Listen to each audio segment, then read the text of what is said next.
Hey everybody, welcome. This is Antietam 159 and you're with the American Battlefield Trust, and I'm not even all that worked up yet, but don't worry, that's going to happen. I'm Garry Adelman, Chief Historian at the American Battlefield Trust. We got Kris White behind the camera, soon to be in front of it. We've got Jeremy and Annalise helping us out, as well as special guest Bryan Cheeseboro with us, you'll see soon. We've got other special guests joining us throughout the day as we bring you as much Antietam 159 as we can. Remember, we are trying to cover some of the more obscure parts of Antietam because, in part, we have gone to the Cornfield umpteen number of times. We've been to the Dunker Church and the Burnside Bridge and the Hagerstown Pike so many times. So I'll encourage you to check out our Antietam 155, 156, 157, 158 coverage, where we probably have more than 150 Antietam videos on our YouTube and on our website as well. I'll also encourage you right now to hit that subscribe button on YouTube. YouTube subscribers, the best way to know when we're live, what's going on and whatnot. So thank you so much for joining us. First, we are on the Antietam battlefield, okay? And, people often think that the armies got together and decided where to fight or something. No. Most battles, while there's some urban fighting, are fought on people's farms, okay? And these people, such as David R. Miller here, had been living life peacefully for decades. And then one day, the soldiers showed up and changed this place forever. That's not an exaggeration at all. I mean, everything, their crops are destroyed, their well is poisoned, there are going to be tourists coming to their house forever. Their community is just torn apart after the soldiers came for 1 or 2 terrible days. Now, David R. Miller, a lovely house, he was somehow had a conflict of interest and had to have his dad buy the house. And then after the dad died, although he'd been living here for 30 years, they were squabbling over and whatnot. And sometime on one of Alexander Gardner's trips, he was actually able to get a picture of this house. You can see some battle damage actually on it. Those are the Millers on the porch as well, which is kind of cool. And the park has done a great job restoring this structure back to its wartime appearance. They completed that work just in time for Antietam 150 back in 2012. Now, Annalise is zooming in pretty far here, but I've got a zoom of my own so you can look at some of the people. Interesting about these girls here. One of them, has close-cut cropped hair. That was not the style back then. I'm not sure if there was a lice or another issue or something going on, but that's not something you just did. It wasn't a punk statement or anything like that. More importantly, although it's dark, you might be able to see what she's doing. Look at that. She's smiling. Okay, she's not only smiling, she's smiling within 2 weeks of the battle. There are bodies all over the place. Their place was torn apart, although the family wasn't here during the actual fighting.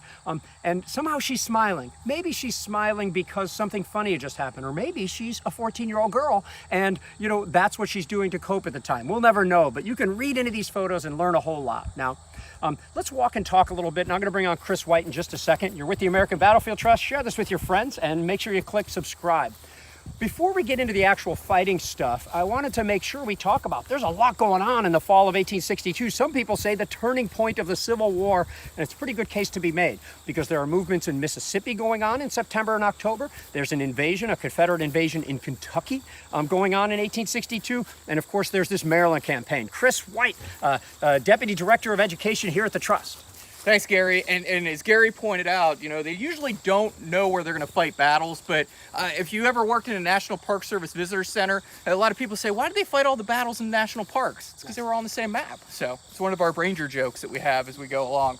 Annalise, I'm going to have you just kind of look off here to your right. And so we're going to be pointing off now towards the Antietam Creek. To orient you first, before we talk about the big picture, bring you down to where we're standing, I just want to orient you to where we are. We're facing towards what are the East Woods. The woods around Antietam are very nicely named for us, so you know which direction you're pointed towards. We have the East Woods behind me.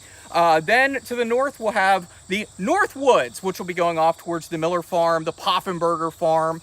Over off to my right is the historic Hagerstown Pike, and that is where the West Woods would be, just over top of this knoll off to our right-hand side. So we have the north, the east, the West Woods. Pretty easy to figure out where you are on the battlefield. And then to the south of us will be the Dunker Church, which we'll talk about, and that'll be a prime target for the Union First Corps on the morning of September 17th, 1862. But to get here, what we have to do, we're going to walk and talk here, Annalise. We are going to push off so I don't put you into a bunch of high grass. We're going to be looking at the war in 1862. So everything seems to be coming up aces in early 1862 for President Abraham Lincoln. A lot of people are going to say, what do you mean? We have Confederates who are going up into Kentucky. They're pushing into Mississippi. Now they pushed up out of Virginia and into Maryland. But earlier in 1862, if we back it up, things were going very well. We had these battles at Forts Henry and Donelson. New Orleans, the largest city in the Confederacy, will fall to David Farragut and his fleet. Then we're going to have the victory at Shiloh. We'll have Corinth fall to Union forces. Island number 10 is a victory out west. And then we had George McClellan and his slothful army moving its way up the peninsula towards Richmond and making it within about 7 miles of Richmond. So everything seemed to be coming up aces for President Abraham Lincoln in 1862. But the wheels will eventually start to come off. Some of it is internal politics. When a guy named Henry Halleck out west doesn't like another guy named Ulysses S. Grant and starts talking, as we would say today, smack on Grant. And Grant comes in and out of command. And Halleck, he does okay. He's eventually brought here to the east to serve as our chief of staff to Abraham Lincoln, essentially. And Lincoln will figure out a little bit later in the war that he's nothing more than a first-rate clerk. But then George McClellan, he is going to, down around Richmond, see the fall of a guy named Joseph Johnston. Joe Johnston's in command of the Confederate Army around Richmond. As he's in the command of the Confederate Army there, at a place called Fair Oaks or Seven Pines, he's wounded 3 times. George McClellan has a new commander he's going to fight against, a guy named Robert E. Lee. And McClellan, if you read his papers, it's like, yeah, this is great. I'd rather fight against Robert E. Lee. He doesn't have the fortitude that a guy like Johnston has. Talk about a big mistake on McClellan's part, or an underestimation. And what will then happen is, here in the east, Robert E. Lee will start to battle around what are called the 7 days, push McClellan away from Richmond, eventually move up into central and northern Virginia, fight the battles at Cedar Mountain. Then we'll go to Second Manassas and eventually cross the Potomac River, and don't forget Chantilly, cross the Potomac River and come into Maryland. Now, out west, we'll have a campaign out in Mississippi. We'll have Earl Van Dorn. Watch your wives, gentlemen. Earl Van Dorn is the Lothario of the Confederacy. Then we're going to have a campaign will be known as the Heartland Offensive, which will carry Braxton Bragg's army, the Army of the Mississippi at this time, or Army of Mississippi at this time, down through the deep south, through Mobile, swing all the way up into Kentucky, where they're going to try to bring the Bluegrass State into the Confederacy and try to bring in supplies, men, and material. That will culminate in the battles at places called Mumfordville, the battle at Richmond. Hi, Phil, how you doing? And then we'll have the battle at Perryville in October of 1862.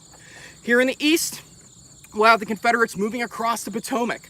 And this beleaguered army of Robert E. Lee has been dwindled down from 92,500 men around the battles at Richmond down to anywhere between 35,000 to 40,000 men when he enters here into Maryland. So this is going to be a grinding campaign that will bring Lee here. We'll have a lot of Confederate offensives. And the 2 greatest goals of the Confederacy at this point will be to try to get Maryland into the Confederacy on the side of the Union, or potentially bring in a lot of men and materiel from Maryland and do the same thing out in Kentucky. So we have dual campaigns, kind of working in tandem, but not really, towards this ultimate goal of Confederate victory. Now here on the Union side of things have gone well, things started not going so well. And now we're going to be reacting to the Confederates. Like I said, there'll be these battles out at Mumfordville and Perryville, and that will be the battle for Don Carlos Buell and his army to try to stop those Confederates. Here in the Eastern Theater, we'll create a brand new army called the Army of Virginia to help supplement the Army of the Potomac, the primary army here in the Eastern Theater. Well, the Army of Virginia doesn't do all that well. They lose the battle at Cedar Mountain. Then they lose the battle at Second Manassas with the help of some of the Army of the Potomac guys. And now, Abraham Lincoln will turn to his primary commander once more here in the Eastern Theater, George McClellan, and try to let McClellan right the ship. McClellan will gather this army, reorganize it, which we'll talk about, move out of Washington, D.C., and try to meet Robert E. Lee's forces that are out in the Pleasant Valley, out near a place called Harper's Ferry, and then along a ridgeline called, or a mountain ridgeline called South Mountain. Good. Thanks so much, Kris. You're with the American Battlefield Trust, and we know we have some connectivity issues. We always do when we come out into the field doing this, and we do have a windscreen on the mic. Just thought we'd say that while I'm at it. You know, while we're talking about the battles and the campaigns, sometimes it's good to get into not only a larger strategic issue, but sometimes it's something as simple as the weather. How hot was it? Because that might not seem like a big deal to you while you're reading, but anybody who's been outside, you've been to a concert, you're exerting yourself all day, weather has a lot to do with it. So to talk a little bit about that stuff, Bryan, Cheeseboro, Civil War Defenses of Washington and National Archives. Thanks, Gary. Good morning, everybody. Great to see you. Well, it's really good to be out here, and it's it's getting to be a really comfortable day. I've heard it said before that if you're going to visit a Civil War battlefield, it's always best to visit when around the time that the battle took place. You can come here to Antietam National Battlefield any time of the year, but there's something to be said about being out here at the same time the battle took place, because all that's really left is that sensory experience that you get to get the idea of what the weather was like. How much difference does the weather make? Well, I like what a friend told me once. He said that regardless of what kind of person you are, the weather will dictate how many people come to your funeral. So that's something to keep in mind. Anyway,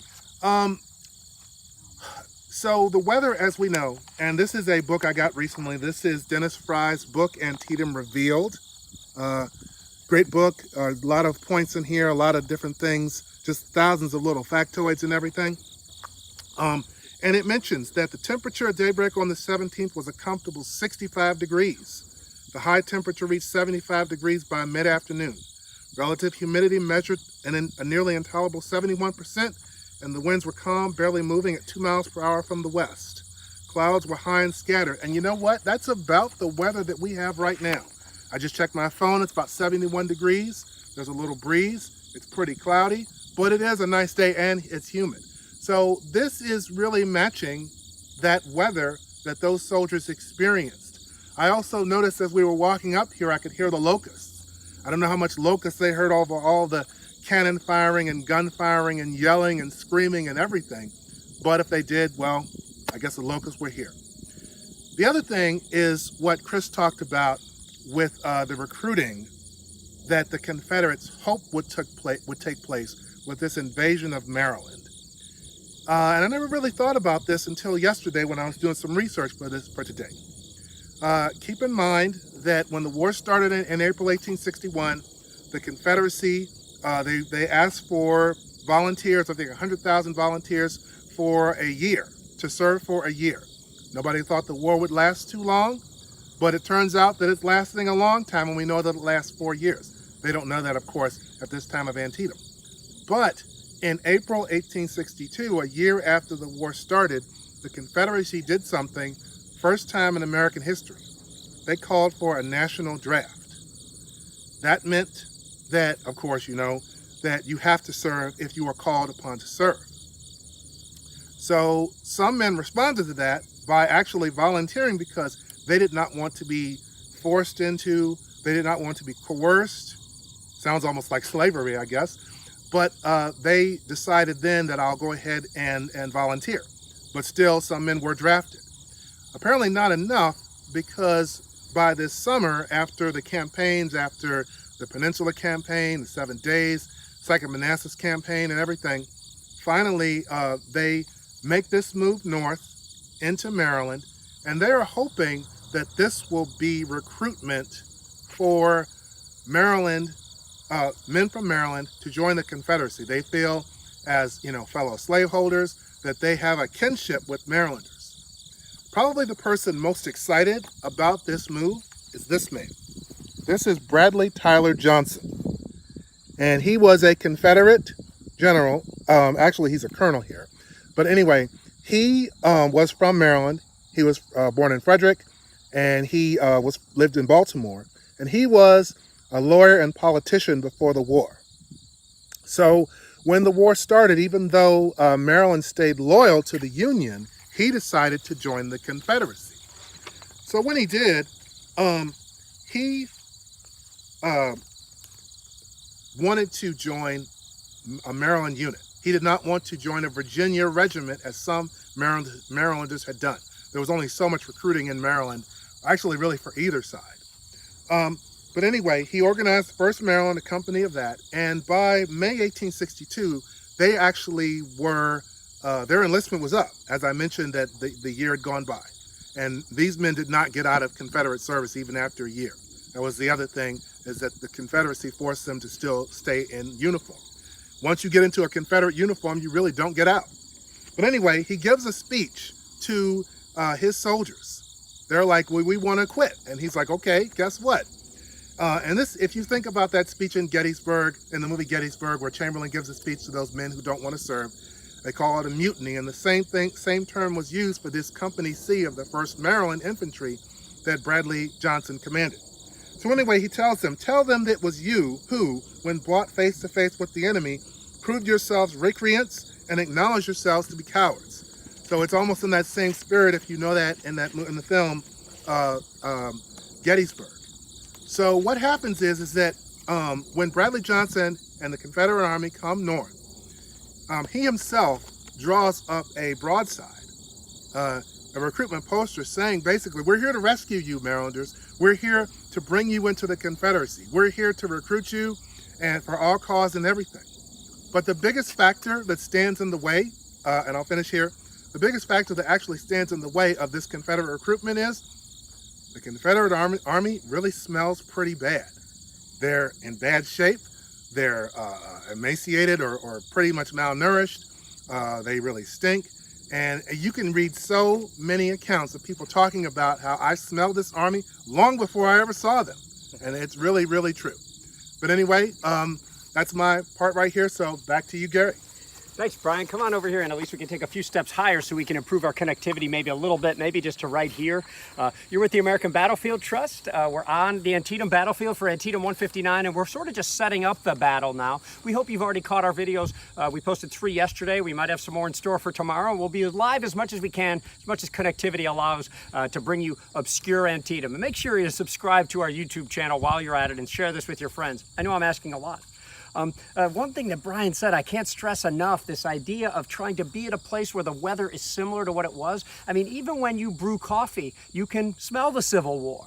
You know, when you eat something like that they ate during the Civil War, take a bite of hardtack, taste the Civil War, taste history. And I think when you bring your sensory stuff into it, I think it's great. Now, something we haven't done yet is say where we've walked to. So the Miller farm was off to the left there, and this is not the cornfield behind me, as you can see, or even over my other shoulder, but we're looking toward the north woods. In other words, we are on the north boundary of the cornfield right here, and we're looking toward the Union position. On September 17th, 1862, we're talking 5 a.m. or so. After some artillery bombardment, we covered this in another video, from the Union guns north of the North Woods against the Confederates on Nicodemus Heights over there. After that goes on, the Union has 2 corps ready. It's going to lead with Hooker. Hooker is the 1st Corps. They are experienced. There are a lot of veterans in that unit. He's got some good division commanders there, one of whom will command this Army of the Potomac within less than 1 year, and he's going to send them southward. The Confederates do not have 3 divisions, let alone 5, when they're dealing with the other corps to deal with this, okay? The Confederates aren't in the cornfield. They're on the other side of it. And I'll actually show you the cornfield in a moment here. Maybe we'll convince Annalise actually to walk through and into the corn a little bit without damaging anything. But they've got some Georgians, a brigade over there. They're going to have some Louisianians helping them. And then the Confederates will scramble reinforcements from everywhere they can to deal with this massive attack of 2 Union corps, the 1st under Hooker, the 12th under Mansfield. Hooker sort of coming in behind me over here along the Hagerstown Pike and somewhat on the other side of it. That's some of Doubleday's troops. But first, right through here comes Ricketts' division. They're going to be the first ones to really enter the corn. Probably Duryer's brigade. I think it's pretty well agreed. And then later, an hour or two later, the 12th Corps comes in through these woods over here called the East Woods. Remember, these are post-war contrivances, West Woods, East Woods, North Woods, so we can understand the battle a little bit better. But the veterans marked them. They put little markers. This is the northwest corner of the East Woods during the battle, so that we know exactly where they are, and so that when more land was acquired, they could regrow the woods, and that's just what's happening here today. Pretty cool stuff. Now, let's come on over here a little bit, and you can get your first good glimpse of the cornfield. There's a path through it. The Park Service has done a great job putting some cannons behind the camera over there, opening up paths so you can understand this battle a little bit better. And as thick as this corn looks, it would have been worse during the Civil War. Not as tall, no GMOs or anything like that, but they did not plant corn in rows there. It was much more of a sort of a sowing thing where you're throwing out seeds, so it's just a little bit more willy-nilly, so it was really tight. Some of the artillery would have taken down the corn by this point, and some of the Confederate fire would have cut some of the corn as if with a knife. So, I mean, this cornfield, Miller's cornfield, whose house we showed you at the beginning, was really decimated at this point. So, you know, but the corn is the least things on the Union soldiers' mind who come through the corn. I think you know the story. And the reason we're on the north side is because everybody always comes from the south side. This is obscure Antietam 159. And they go, and the Confederates are waiting for them. Georgians level the guns at the New Yorkers under Duryea. Duryea tumbles back into the corn. Here comes Hartsuff. Here comes the Iron Brigade, newly named